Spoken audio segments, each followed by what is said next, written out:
So my name is Fernandez Lynch. I normally do the intros at these reps lectures. This is the brainchild of myself and Steve Jaffe, along with a number of the collaborators that you see listed here. But today I'm also the main event, and Steve is traveling, so he apologized for not being here to introduce me, so I will introduce myself. I am an assistant professor of medical ethics in the Department of Medical Ethics and Health Policy here at Penn. And I joined the department about 2.5 years ago. And for most of that time, I've really been focused on studying the question of IRB quality and effectiveness, which is the focus of today's talk. But let me just do a little bit of reps housekeeping to start. So again, thank you to all of our co-sponsors.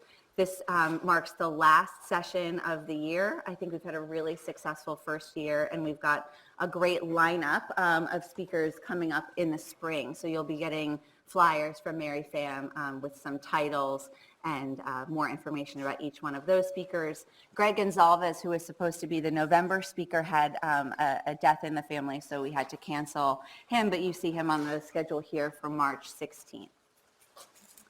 And I also just want to give a quick plug for a research ethics course that our department has developed and that has recently been launched. You can get more information from Caitlin O'Neill, or if you go to our Medical Ethics and Health Policy website. This is a 4.5-hour course that Penn and CHOP have agreed to use in lieu of city training for purposes of the institutional human subjects research training requirements. And I think you'll find it a really engaging course taught by Penn experts. Okay, and with that, I'm going to launch into the main event. So just by show of hands, how many of you are part of the IRB office at Penn or CHOP? Okay. And how many of you have sat on an IRB? And how many of you have submitted a protocol to an IRB? Okay, all right, so we've got something for everyone here. Just a quick overview about what we'll cover over the next 40 minutes or so. I'm going to give you some insight into where IRBs came from in the first place and the purpose that they were created to serve. And then I'll talk you through a number of the challenges that we face when we try to think about how would we know whether IRBs are actually effective? How could we measure effectiveness? And then help differentiate between effectiveness and bigger picture quality in this space. And then I'm going to talk to you about the AEREO Consortium, which is a group that I founded last summer. And we've got a number of empirical projects underway that I'm going to report some of the data back from. And then we'll have some time for discussion at the end. So one of the things that I'd like you to do throughout the course of this lecture is ask yourself these questions, right? Why is it that we have IRBs in the first place? To the extent that you've engaged with IRBs, to what extent have they, added value to the research that you're doing? And have you given thought to what a good, high-quality IRB should do, right? If you are on the staff of the IRB, what are the goals that you are hoping to achieve when you're interacting with the IRB? What makes them, what makes the interaction high quality versus low quality? And in general, how would we know whether or not IRBs work? I think these are questions that people don't often take a step back to think about. Because they know they have to submit their protocol to the IRB, or they're staffing the IRB and they know it's a regulatory requirement, right? But these are kind of core questions for, oh, my hair's in the way, sorry. Thanks, do my hair toss, right? Check my nails. So, these are questions I'd like you to be thinking about throughout the course of this talk. And interestingly, this has gotten some attention from some pretty high-profile people. So just before Thanksgiving, Senators Warren, Brown, and Sanders issued a letter to the two biggest for-profit IRBs, Advara and Werb Copernicus Group, asking them for a whole bunch of information about how they carry out their business. And this is a bee that got in Senator Warren's bonnet because she's very concerned about the impact of private equity in a whole variety of areas. And these two companies are owned by private equity interests. And so this is a screen grab from her website, and it says little data is available to determine if companies are doing their job to keep research safe and maintain ethics standards that protect participants. And you can take a look at the letter at this link here. I think it's kind of an interesting wonky area to pay attention to in the midst of a pretty heated presidential campaign, but I was nonetheless excited to see this letter come out because it's an indication that people are paying attention to these questions.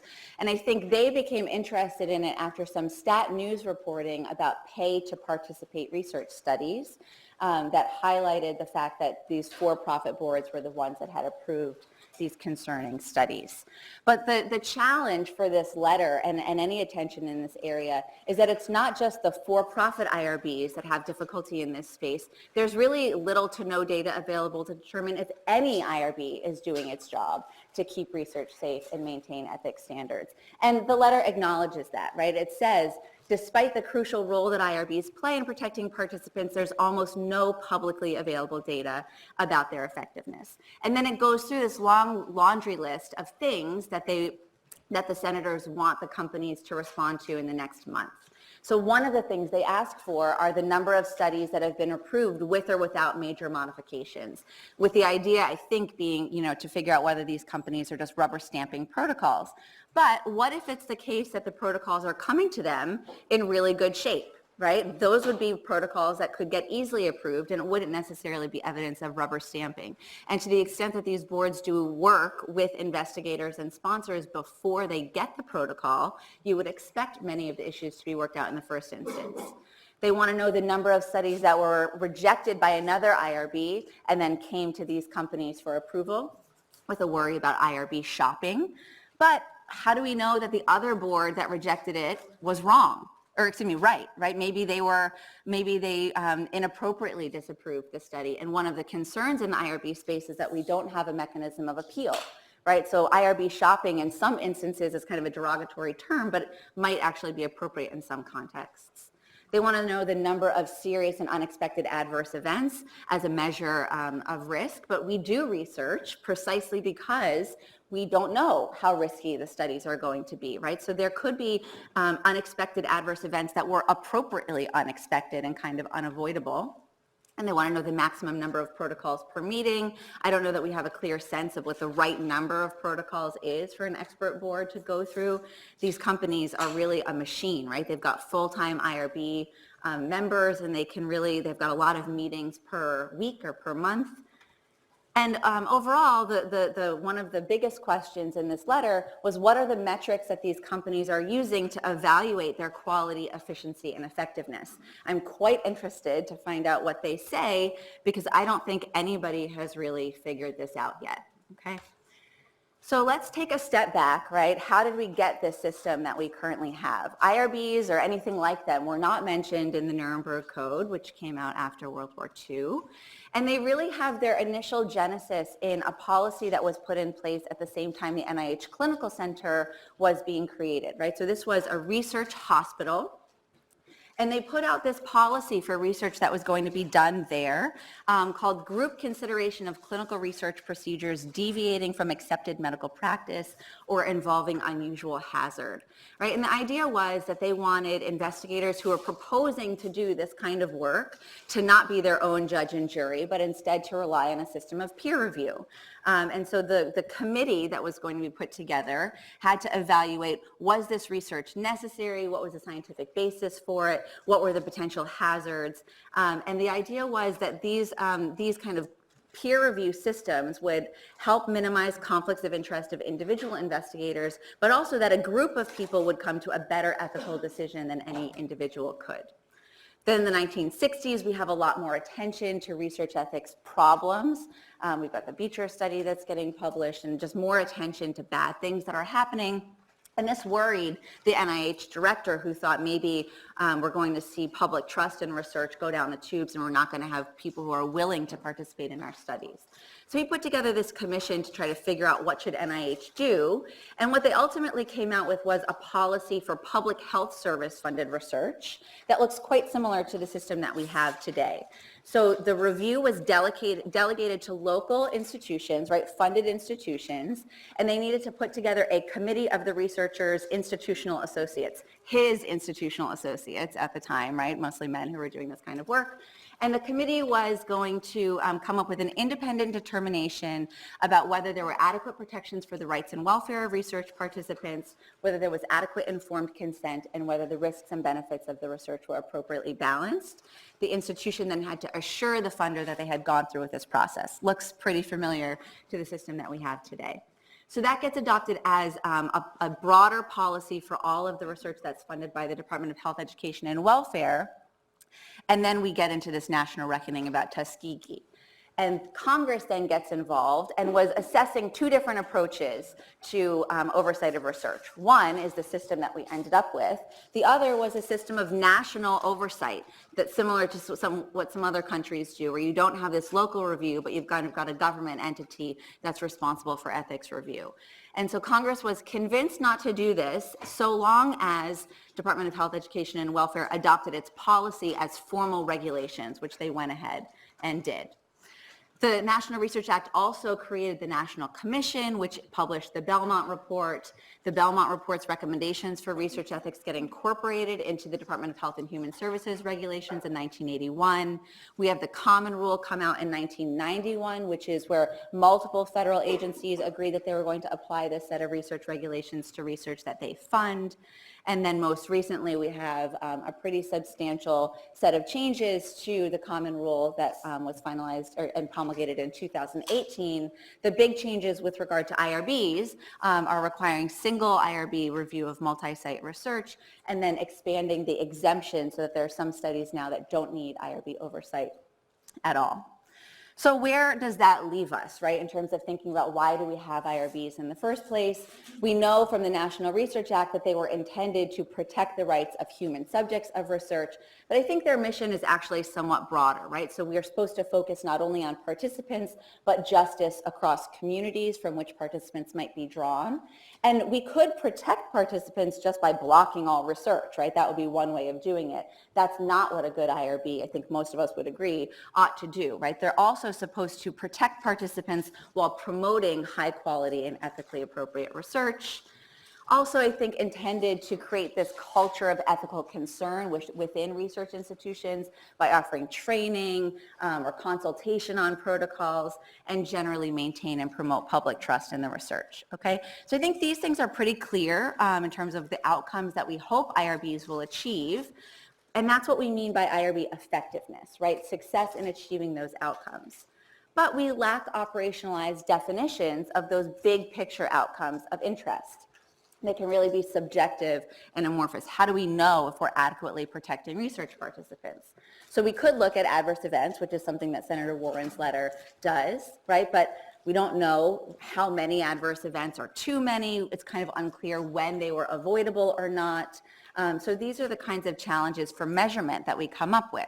Without clear definitions, we lack useful performance measures. And without useful performance measures, we can't really be sure that these boards and the overarching human research protection programs of which they're a part are doing well.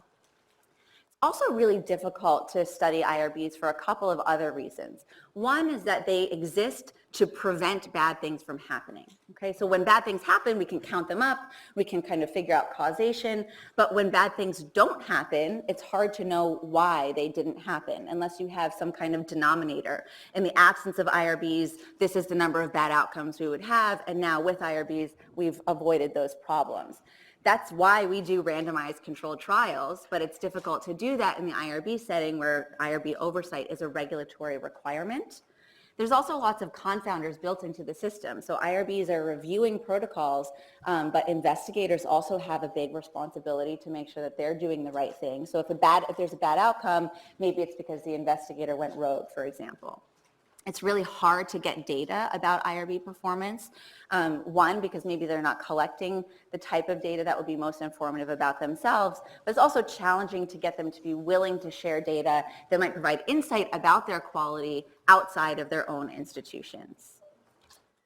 So the result of all of this is that we have a pretty substantial evidence gap about whether IRBs are doing what they were created to do, and this has been really well recognized.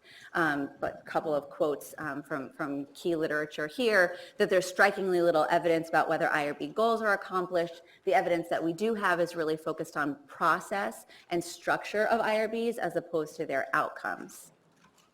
And there's been almost no progress made over the last several decades in this. And so the system that we have has some inherent costs built into it, of course, right? We know that to create an IRB and to staff it and to have all of the institutional support that it requires takes resources, and there's also some inevitable delay, right? If you have to have some other entity evaluate your protocol, that's going to take a bit of time. But those costs are intended to be outweighed by these benefits that we've talked about. We know it's hard to get evidence of the benefit for the reasons that I just mentioned, but unfortunately we have lots of evidence about the costs and the frustration that people have with IRBs. I'm not going to belabor the point here, but there's worries and empirical evidence to support inconsistency across IRBs, inefficiency, which was what single IRB is intended to improve, although unclear whether it actually will be more efficient. Worry about bureaucracy, focusing on regulatory compliance in kind of a checklist fashion, tinkering with consent forms rather than dealing with deeper ethical issues about research. Investigators sometimes complain that the changes that boards want them to make to their studies actually will damage the science because maybe there's inadequate expertise within the board membership. Worries that boards, instead of focusing on participant protection, are focused on institutional protection. Some colleagues, Justin Clapp and Steve Joffe and Laura Gleason, have done some work to show that IRBs don't do a great job demonstrating the reasons for their decisions, failing to justify why they require various changes. And overall, what boards are doing is evaluating paper, right? They're evaluating the proposals, and although they have the authority to kind of go on site and see how things are going, that would take a ton of resources for them to actually do. So one response is to look at all of these complaints, right, the evidence of the problems with boards, and say, well, a good IRB is one that avoids all of that stuff, right? A good IRB is one that will move fast, will be consistent, will have the right kind of expertise, they'll stay in their lane and avoid mission creep. But that's not why IRBs were created in the first instance, right? They were created to protect participants and achieve these other goals. So I want us to focus in on the center circle here, right? IRBs were created to protect participants. That's what we mean by achieving effectiveness. Okay, but a lot of the focus has been on the process and structure. So things like, well, we have a review checklist to make sure that our boards are deliberating, and in the course of their deliberating, they're asking themselves, are risks minimized? Are the risks and benefits balanced? It's good to consider those things, right? You're highly unlikely to do a good job if you don't have a good process, if you don't have the right resources. But just because you have those things does not necessarily guarantee that you are appropriately protecting research participants, okay? So the focus has been on this area that's not kind of a guarantee of the outcomes. And then once you are sure that you're achieving the outcomes of interest, then you want to make sure that you're doing so in a reasonable way, that you're moving fast enough, that you're being fair, that you're not placing inappropriate burden. Okay, so I think effectiveness is at the center of this diagram, and the whole, all three components are what I mean when I talk about IRB quality. Okay. So one question people sometimes ask is, why can't we just evaluate regulatory compliance, right? The regulations tell IRBs what to do, and if they follow the regulations, then can't we just say that they have succeeded in achieving their mission? And I do think that this is an acceptable place to start, right? Something that you can measure. And these things are, of course, plausibly related to participant protection, but they aren't actually proven to achieve the outcomes of interest. And the key challenge is that if you look at the regulations, they're not, in fact, resolving many of the ethical concerns that we might have about research. They're telling the board what to consider, but not how to make its decisions, okay? So again, I don't think IRBs were created to achieve regulatory compliance. That would kind of be a surrogate measure for the thing that we really care about. And then other folks say, well, look, isn't it just kind of common sense that having a board like this would protect research participants. Certainly it seems better than a system where we have no research ethics oversight at all, given the inherent conflicts that we know investigators have about wanting to get their studies through, wanting to collect data that's going to solve scientific challenges or get them promoted or what have you. And there are some examples in which IRBs have stopped bad studies from going forward, right? And there generally, if we kind of look across the research landscape, I think it's appropriate to say that research participation is fairly safe, right? So maybe IRBs are in fact achieving what they were created to do, but every couple of years we have some pretty substantial problems in the research setting, right? So Penn had Jesse Gelsinger, Hopkins had Ellen Roche, Minnesota had Dan Markinson. We had people dying in phase 1 studies in the UK. So yes, generally safe, but there are some problems that happen even in IRB approved research. And it's also true that we aren't seeing the same types of examples of non-consensual research, truly non-consensual research that we saw back in the 60s and 70s. But there are lots of debates about what adequate informed consent is and when participants need to provide their consent, particularly in comparative effectiveness research and in learning health systems. So we have this big problem about correlation versus causation, right? IRBs came to existence around the same time that research started becoming more ethical. Is it because IRBs are involved, or is it maybe because investigators just kind of got their own house in order? It's really hard to know. And so then we have this challenge of figuring out, maybe we're overcorrecting, right? Could it be that IRBs are potentially inhibiting ethical research in order to make sure that research participants are totally safe? So the challenge that we're facing is that maybe IRBs are doing all of these good things, right? They're protecting participants, they're avoiding unethical research, they're doing things fairly efficiently, or maybe they're not doing those things, right? Maybe they're inhibiting ethical research or applying regulatory changes that aren't actually going to be meaningful. I suspect that the answer lies somewhere in between. We just don't have the data to really know, okay? So, I think it's appropriate to study IRBs to figure out, whether this institution that looks on its face like it could be beneficial is actually achieving the benefits that we hope it will achieve.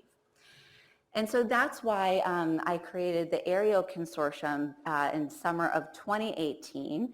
AEREO stands for the Consortium to Advance Effective Research Ethics Oversight. And we have this mission of empirically evaluating IRB and HRPP effectiveness by focusing on empirical study. So we now have 62 members. The members have joined the consortium in their individual capacity as opposed to necessarily in their institutional roles, although many of them are bringing their institutional experience to the fore. And we have 47 different institutions represented within the group. The membership is comprised of a wide variety of stakeholders in the IRB system. Primer is a member, AHARP just joined. Lots of academic folks like myself and some people in the room. We have IRB directors and HRPP directors from academic medical centers, as well as the for-profit IRBs. IRB folks from various healthcare systems like Geisinger and Kaiser Permanente, as well as representation from some federal agencies, including NIH. And the goal, right, is to collaborate and come together to address these challenges that a lot of people have already identified, to come up with ways that we can measure IRB effectiveness and collect data and share it across sites. So even though we've been working on this for, 18 months, it's not that long in the grand scheme of things. I have not solved all of the problems that I've mentioned already, but we are making some progress so far. So I want to walk you through some of our initial projects through the AEREO Consortium. And the first thing we wanted to do is just get a lay of the land to try to figure out how are these various stakeholders evaluating IRB quality and effectiveness now? What can we learn from these existing approaches, and what are some big gaps that there might be? So the first thing we did, collaborating with Justin Clapp and Whitney Erickson, who couldn't be here today, we engaged in an interview study. I'm going to talk about it in two parts. The first part was interviews with 20 IRB directors that were pulled from a sample of the top 100 NIH-funded research institutions to just ask them, what are you measuring now and how do you go about doing it? And then we went to the AHARP annual meeting in May, and we had small group interviews also with IRB and HRPP directors. One of the, so AHARP is the Association for the Accreditation of Human Research Protection Programs. They accredit these HRPPs. It's a voluntary program that you have to pay to do, but it's kind of been viewed as this seal of approval, right? High quality HRPPs get accredited. And one of the accreditation criteria is that the organization measures and improves when necessary its quality, effectiveness, and efficiency. So we said, great, right? Maybe people have figured this out. We want to know what they're actually doing. So we had these small group interviews to ask them that question. And then Justin and I collaborated with a woman who had been at the Penn IRB office, Megan Boja. She's now gone off to do a PhD program, and an LDI summer scholar to evaluate existing tools that measure quality and effectiveness. So let me talk you through what we found. So on those descriptive interviews with the 20 IRB directors, these were the things that they told us they measure about themselves now. Efficiency is top of the list. Super easy to measure. I mean, there's some debate about, you know, what time frames you want, where do you want to start the clock and stop the clock? Do you pause it when the study goes back to the investigator to make their changes or what have you? But you can, this is a quantifiable thing, the IRB's turnaround time.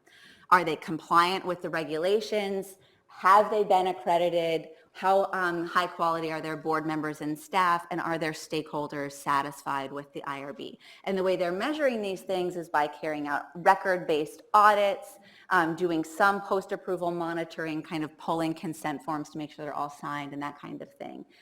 Assessing the kind of training that their board members and staff undergo, and kind of taking a big picture view of their board membership to figure out whether the right type of expertise is included on the boards. And in terms of stakeholder satisfaction, they often are doing surveys of researchers, surveys of the IRB members, and analyzing the kind of questions and complaints that they get. But when we were doing these interviews, when we asked them, what do you measure and how, they weren't saying we measure participant protection. This was not something that they kind of independently volunteered. Even when probed, it wasn't something that came kind of high up on their list. So the question is, if this is what boards are doing now, are these the right types of measures, right? If we're Copernicus Group and Advara respond to Senator Warren's letter and say we're doing all of these things, would that actually tell us any of what they wanted to know? The boards are not evaluating the quality of the deliberation that's happening, and they're not really engaging with participants at all to know what their experiences are like. And despite these gaps, about 80% of the participants said we're satisfied with our current approach to assessment. We're accounting for everything that can be measured. They did acknowledge some room for improvement, but it was generally more time and resources to do more of what they're already doing, more audits, more questionnaires, those types of things. The couple of folks who said they were dissatisfied for all of the reasons that I've already identified, just about how difficult it is to define and measure quality. We had very similar responses, unsurprisingly, from the AHARP small group interviews that we did. None of the people that we talked to said that they had come up with a definition of quality, efficiency, and effectiveness, even though that's a requirement for AHARP accreditation. And they pretty frankly acknowledge that they are not measuring at all whether what they're doing makes any meaningful difference to participants. Focused on the same types of things: compliance, efficiency, investigator satisfaction, using audits, surveys. A couple people talked about doing a mock protocol review or secret shopper, where you kind of send the same study out to a bunch of different boards with some problems associated with it. The OIG did something like that in kind of a sting operation and caused one of the for-profit IRBs to close. And I think people have mixed feelings about that kind of approach to evaluating quality and effectiveness. Okay, but the key things that we got out of this study, and we're still in kind of the midst of analyzing the data, is that people in this community are viewing quality as regulatory compliance and effectiveness as researcher satisfaction.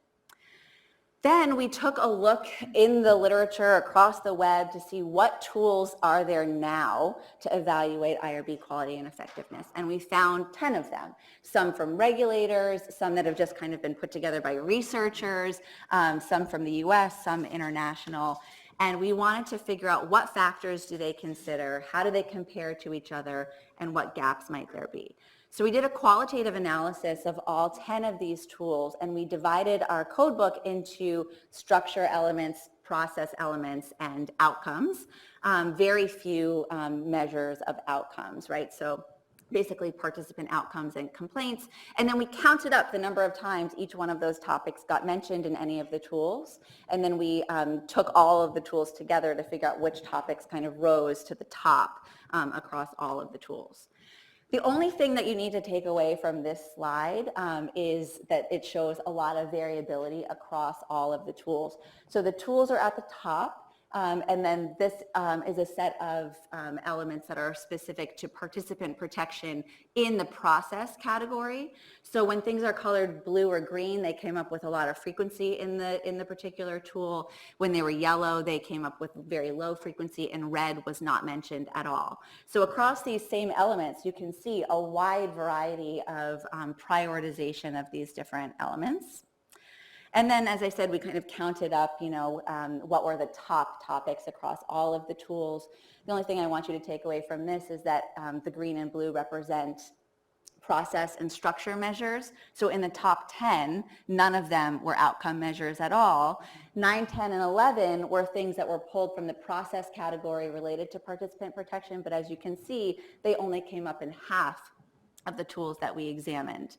And then we looked at which topics were most frequently unmentioned across all of the tools. Many of these are they make sense. They're kind of niche areas about biospecimen research or expanded access, but participant outcomes was only raised in 2 of the 10 tools, one that was created by a group of researchers at the VA and another that was promulgated by the WHO. And the participant outcomes that they are looking at are adverse events, failures of informed consent, and any mechanism to talk to participants to get a sense of what their experience was like.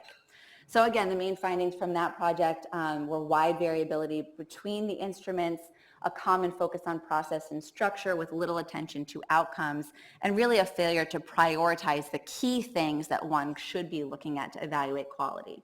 So in our recommendations, we've got a manuscript under review now. We say, look, everybody should be focusing on whatever participant outcomes you possibly can measure. And then we think it's appropriate to look at the quality of board deliberation and the types of things that boards are deliberating about. Then the next set of projects that we have launched focus on defining IRB quality and effectiveness, right? As the definitions are pretty crucial to figuring out how you could go about measuring them. So we've done a systematic literature review and then the second part of the stakeholder interviews that I mentioned before. The systematic review is ongoing. Richard James has been helping us with that along with my colleague Holly Taylor, who's the co-chair of AEREO. And basically what we found is that there are a number of definitional elements. The literature that we looked at, we specifically excluded empirical studies. We focused only on the conceptual literature to get a sense when people are talking about IRB quality and effectiveness, what is it that they're talking about? And these are the key things that come up, right? So participant protection is the biggest thing, promoting good science, having high quality deliberations, being impartial, and then these kind of procedural fairness types of things. Are you transparent? Are you consistent? And they did have some ideas about how we could go about measuring those things in the literature. So to measure protection from risk, there's a lot of discussion about evaluating adverse events. For adequate consent, you want to know, do people comprehend what they were being told? Are stakeholders satisfied? And the stakeholders that come up in the literature do include participants. And how adequate was the review? There are a couple of tools that have been promulgated to evaluate the quality of board deliberation, but only a few, and it's pretty superficial, right? Just kind of like, is there a checklist? Have they gone through the regulatory elements? For our stakeholder interviews, so we asked the 20 HRPP directors to tell us, how do you think we ought to go about measuring IRB quality and effectiveness, as opposed to just what are you doing now? And then we asked a bigger group of 43 stakeholders that included IRB directors and regulators and kind of thought leaders in human subjects protection, as well as investigators and research advocates. How do you think we should define these terms, and how would you go about measuring them in the ideal world? I put up on the screen before the Venn diagram of quality and effectiveness, and these participants were not using any differentiation between quality and effectiveness at all, and they also weren't divvying up their definitions according to structure, process, and outcomes, even though that's a pretty typical framework when we think about quality assessment in medicine. And they came up with some key definitional criteria for IRB quality that has some overlap with what we saw in the other studies. So the most important thing across both groups was having a careful and thoughtful review process, both substantively and procedurally. Facilitating research, right? They sometimes use language about customer service orientation and having positive relationships with investigators, efficiency, compliance, attention to participant rights, and accreditation. And then in terms of the quality measurement approaches that they thought would be helpful, there was some idea about coming up with a gold standard review, right? Can we come up with a couple model protocols, send them to some kind of super IRB that would then give us some kind of rubric or something that other IRBs can follow? The big challenge with that is, how do you know what a gold standard review is if you don't know a gold standard review is, right? You're just kind of replicating the problem. A lot of discussion about doing more evaluation of stakeholder satisfaction and experience, more talk about audits, evaluating consent, and those types of things.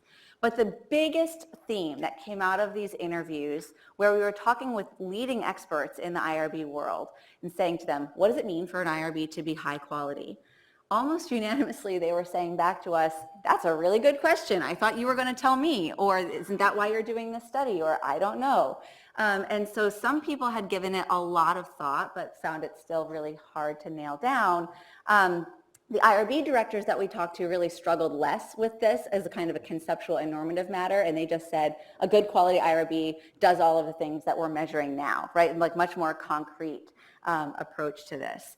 But the concern is, like, if this is a group of experts that cannot tell us what a high quality IRB is, what are we doing, right? Like, why are we submitting our protocols if nobody really knows what a good review looks like? And then, you know, after like a bit of existential crisis, I thought, well, maybe it's not so crazy that people are having such a hard time defining what these things mean. So I'm a lawyer by training, and in law, we focus on different ways of regulating various aspects of life, right? So one is a set of rules. Legal rules are super specific. They are bright lines. You don't really need any interpretation of them. It's the speed limit. It's the voting age. Anybody can look at what the rule says, and that's that. You don't need any deliberation. Standards are different, right? Standards require a balancing of fact-specific circumstances, and they require judgment. And we see this in law all the time. So in disability law, we have, a reasonable accommodation that requires a regulatory agency and judges often to deliberate about what that actually means. And in research ethics, we are all standards all the time, right? That is what research ethics talks about. So in the regulations, we're told that risks need to be minimized and reasonable, that subjects can't be unnecessarily exposed to risk, that consent has to be sufficient, right? That when we waive consent, it has to be impracticable to do the research with consent. And then if you look at kind of the key features of ethical research, even outside the regulations, those are all standard-based too, right? There has to be fair subject selection. There has to be a favorable risk-benefit ratio, okay? What do these terms actually mean? Different things to different people. And that's why IRBs exist in the first place, right? We generally know what we want them to achieve. It's hard to operationalize these things because if we could be more specific, we would be, right? We would not have a set of standards for research ethics, but instead we would have a set of rules, in which case we wouldn't need IRBs at all. We would tell investigators, make sure that you enroll 20 participants of this age and they achieve this score on their comprehension test, right? Make it more like a speed limit than the set of regulatory requirements that we have. And so the question then is, what does it mean for a study to be ethical? What does it mean for participants to be adequately protected? Is probably whatever a reasonable IRB decides that those things mean. Okay, it's pretty unsatisfying. So if there's an outcome that suggests an ethical concern, right? Remember, I've been railing on we've got to measure outcomes of IRB effectiveness. If we look at an outcome that looks to us like it's problematic, it could mean that it's something totally outside the IRB's control. Right, you might have heard of this researcher who was giving people herpes vaccines at a Holiday Inn in St. Kitts or something, right? The IRB had no idea this was going on. We can't really blame the IRB for that kind of egregious, investigator going rogue. It could be that there's an outcome that looks unreasonable and that most other boards would have said that is an unreasonable outcome. Is outside the appropriate bounds, or there could be an outcome that looks unreasonable to some people but reasonable to others, right? I think the support trial in premature newborns is a really good example of that. And so the fact that there can be a reasonable disagreement about these things is exactly why we have standards and not rules, and we need deliberation to clarify the scope of what those standards actually entail. So perhaps acceptable outcomes are by definition those that are achieved by reasonable expert deliberation. And the implication of that is recognizing IRBs as really a set of procedural protections. So we're not promising research participants that they're going to be safer or better off because IRBs exist. Instead, we're offering them a procedural protection that before you enroll in research, you can be assured that a reasonable group of people decided that it was reasonable for you to participate in this research study, okay? And that really has blown my mind. In 2 years of working on this, I thought if we just applied ourselves hard enough, we can come up with metrics that would be quantifiable and measurable, and everyone would be able to kind of assess their quality in achieving those outcomes. And I'm increasingly unsure whether that's a possibility. And so maybe we really do need to focus more on the process side of evaluating IRBs, figuring out the quality of their deliberation, the types of expertise they have around the table. Are they appropriately incorporating the views of various stakeholders, not only investigators, but also research participants? But I'm not ready to give up on outcomes altogether, right? We still do need to evaluate the impact that IRBs are having on research, because that's what's going to help us decide whether the deliberations were reasonable or unreasonable, right? So we kind of need this feedback loop to figure out, okay, the board deliberated this way, it achieved this outcome, are we comfortable with that outcome? If not, right, was it something that was off in the way the IRB was deliberating? And that leads into a couple of other projects that we have ongoing within AEREO, one of which I'm really excited about is a project that's trying to develop a system of IRB precedent. Again, right, I'm a lawyer, so this is totally natural. When we have cases that are evaluating legal standards, we kind of can shape what the standard is, and we can figure out how to define it more precisely by having a set of fact-based scenarios that have decisions made about them that we build on over time, or if it looks like this case kind of got it wrong, the next court that comes along can come up with a different rationale for a different outcome. But you have to have access to the case law in order to learn from it. In the IRB setting, we don't really have a good system of relying on previous precedents. We have the institutional kind of memory of the people who've sat on the boards or the staff, but we don't have a good mechanism of kind of searching through these over time or sharing them across boards. So we're doing a pilot project with some collaborators at Kaiser Permanente to come up with a specific way of writing a summary of each IRB decision and then developing this kind of taxonomy that would allow it to be searchable and indexed across different decision types and across different boards. Turns out to be remarkably difficult to do, but I think we're making some progress.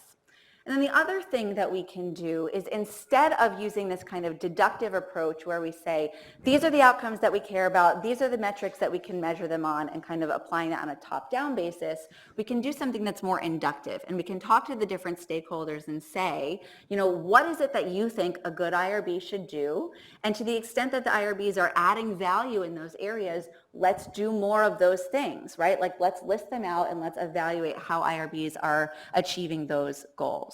So we can talk to participants and figure out, what are they worried about in research? What do they want to be protected from, and figure out whether IRBs are in fact doing that. We can talk to investigators and we can say, we know all the complaints you have about IRBs, but tell us, are there circumstances where IRBs have added value to your research, right? When have they made things better for you? And then we can focus our attention on doing more of those things. And we can also talk to IRB members who've got lots of war stories of things that they've seen over the course of their career. What are the saves that you've made as an IRB member? And where do you think you've offered the most value? And that could kind of help give us this denominator that's so hard to figure out about what is it that's different in a world with IRBs versus without IRBs. A couple of our AEREO colleagues are doing some interesting projects related to IRB stipulations. So to figure out, in the absence of a randomized controlled trial, can we just figure out what are the changes that IRBs are requiring, and do they make research better? Do they protect participants? And then we've also kind of nibbling at different specific areas of participant protection. So how well do IRBs catch non-compliance on the part of investigators? How well are they implementing special protections for vulnerable populations without excluding diverse populations from research? Can they make headway on improving informed consent for research participants? If we think about consent as one of the primary participant protections, are we waiving it too often or maybe not often enough? And how are we learning from lay and community members who sit on IRBs? We're also trying to evaluate ways to make it easier to collect empirical data about IRBs. So one of our members is trying to create a data dictionary so that different boards can measure the same elements in the same way across sites, and then trying to overcome some barriers to IRB transparency. In particular, there's pretty substantial worry about confidentiality, and I think those are probably able to be overcome with the right kind of contractual protections. So with that, I'm going to close and open things up for questions. It would be really helpful for me to learn from you in the room how you would kind of fill in the gaps in what AEREO is doing so far, and whether there's other projects that you think we should pay attention to. Oh, thanks. Okay. Or if you totally agree or disagree with anything that I've said.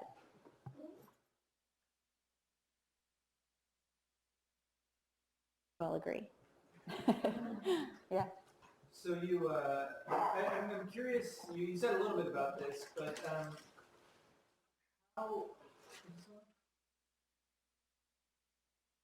how are you thinking about high quality deliberation outside of deliberation that leads to, in part, it seems like you're saying focus on this sort of procedural aspect because it's just going to be incredibly difficult to get the outcome. So, I mean, what are some characteristics of high quality deliberation that we might look for? So I think if we go back to this point about reasonableness, right? It's like, what would make us feel like this board was a reasonable group that could have plausibly come to a reasonable conclusion? So ideally, it would be they've talked about the kinds of things that we think really matter. They've talked about the risks and benefits of the research. They had the right kind of inputs from investigators, and they spent enough time kind of deliberating about them. It wasn't this just kind of, none of these are really like operationalized yet, right? But it wasn't just kind of a rubber stamping, or one member of the board reviewed it and everybody else kind of goes along with what they said because they're worried about stepping on someone's toes or that kind of thing. And then it's also, it's who's around the table, right? Do you have the right kind of expertise around the table? This is a challenge because no IRB can be expert in every single type of protocol that comes in front of it, right? They can be specialized. You might have a cancer IRB, or you might have a social behavioral IRB, but still, right, it's potentially 5 or 7 people, and they're never going to have the same type of expertise. So are they pulling in outside expertise, which is something that IRBs have the authority to do? And I think it's really a matter of, do they pass the smell test of, like, have they really given this enough consideration that we can feel comfortable that even if we disagree with their outcomes, that it was a reasonable judgment call. And it's, there's some work that a law professor named Carl Coleman has done that's comparing IRBs to juries and judges. And it's a lot of the same kinds of questions. It's like, what would make you feel like a judge made a reasonable decision? right? They had the law in front of them, and they took the facts into account with kind of fairness by, considering all sides that were presented to it, and they came up with some explanation of their rationale that made sense. Karen? Thanks. It's really interesting. All the angles that you're looking at. I've been at multiple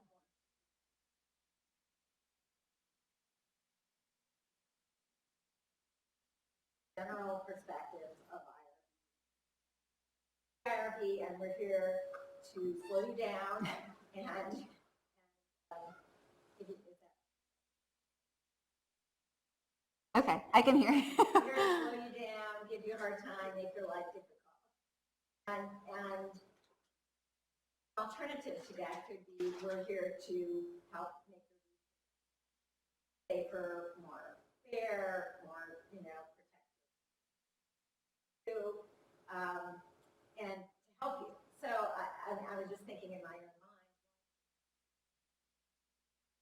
I actually did encounter that. We had some difficult research that we were doing with youth and law enforcement and things for underage drinking and selling tobacco.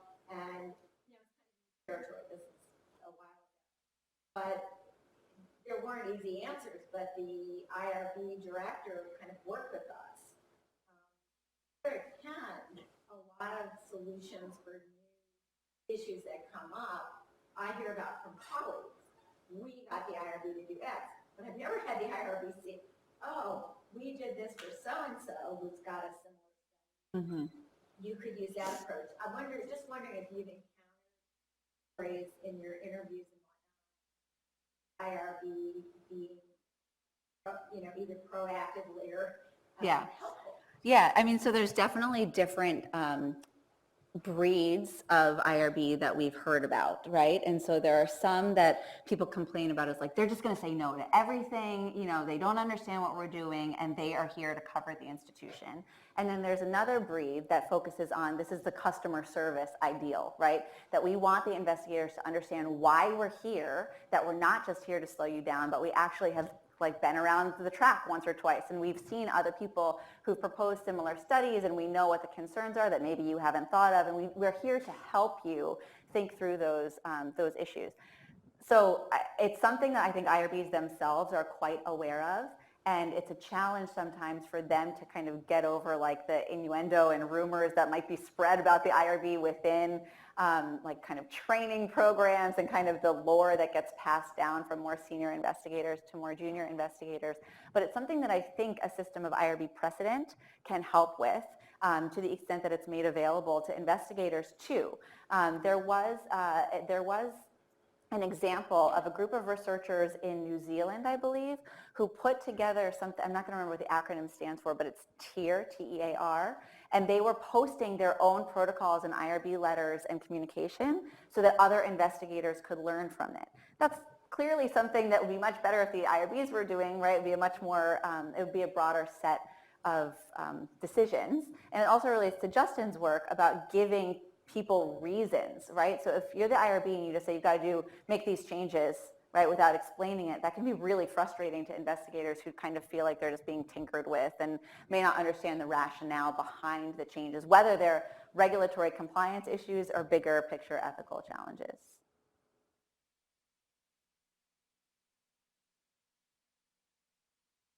Yes. Are you looking Oh, at sorry. patients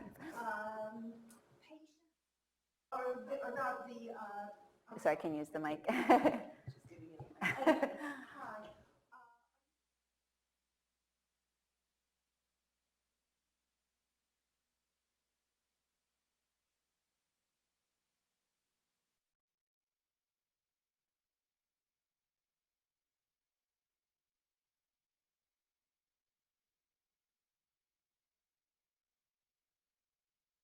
We're not doing that, but it is something that we've considered doing. We submitted a proposal to PCORI around this time last year that ended up not getting funded, but the focus of it was on figuring out what patients and participants want from research ethics oversight. And so we weren't planning to compare for-profit to institutional IRBs, but we were planning to put together these mock panels in which IRB members would review the same protocols as a group of patients and participants to see whether they identified the same types of concerns and what each group could potentially learn from each other. But I do think, if the concern is that for-profit IRBs are approving studies that other types of IRBs may not, that would be one way of getting at it. I'm not sure that that's the case, right? So in the early 2000s, there was a lot of worry about these for-profit IRBs because you're paying for the review, and so there's maybe this incentive to just kind of rubber stamp things. We haven't seen kind of egregious bad outcomes from these for-profit approved protocols, and many academic IRBs are now sending many of their protocols, particularly the industry-sponsored protocols, to the for-profit boards. There's something to be said for kind of professionalizing this area. The IRB staff at academic institutions are professionals. They're often certified IRB professionals. But the board members are volunteers. And so, it kind of gets lumped into, the list of other things that they have to do. For the for-profits, the members, this is their job, right? This is all they're doing all the time. So they're seeing a ton more protocols, and they don't have all of these other challenges. So I don't have all the same types of concerns about for-profit boards that I think some people have. I do have concerns about private equity in this space because I think the impetus when you have private equity involved is just like streamline, reduce costs, and increase return for investors. And the result of that can be a focus on regulatory compliance only. Right? So like if you are making a change to a protocol, you must find it in the regulations, the four corners of the regulations. But there are other ethical challenges that are appropriate for IRBs to address that's not mission creep, but is not covered in the regulations. And that's something that might fall by the wayside in this private equity model. Yes. Yeah. When you're talking about deliberation, I'm thinking a lot of the research that's being conducted. Yep. How are you approaching that? I haven't yet. I'm much less worried about it because it's minimal risk, right? So assuming that the judgment in the first instance is correct, that it really is minimal risk, which I think is a big if. I think in terms of prioritizing our projects, I want to focus on the full board deliberations because those are the riskier protocols. We found that more of the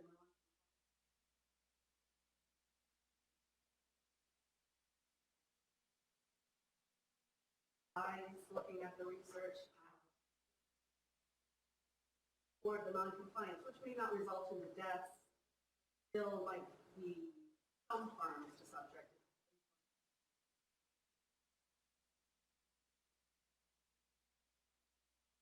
Less non-compliance. Yeah, because people's attention is kind of already raised and they know they have to be really careful about these things. Yeah, interesting. Did you have a question? Yeah.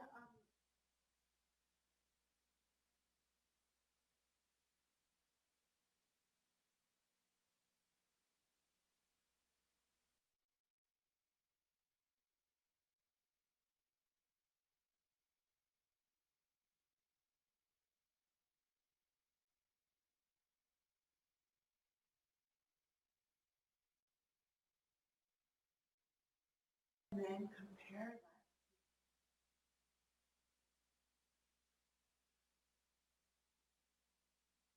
Yeah, it's something that we're thinking about.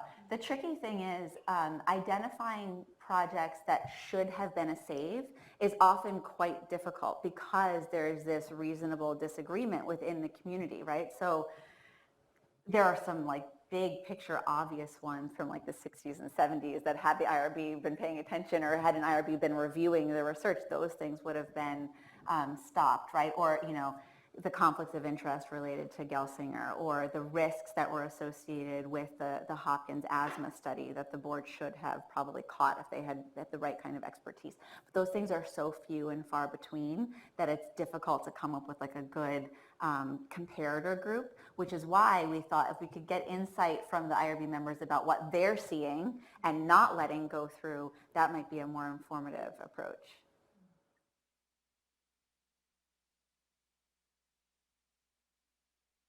Okay, Well, thank you for your attention, and I would love to take any comments, if you think about this further. Thank you.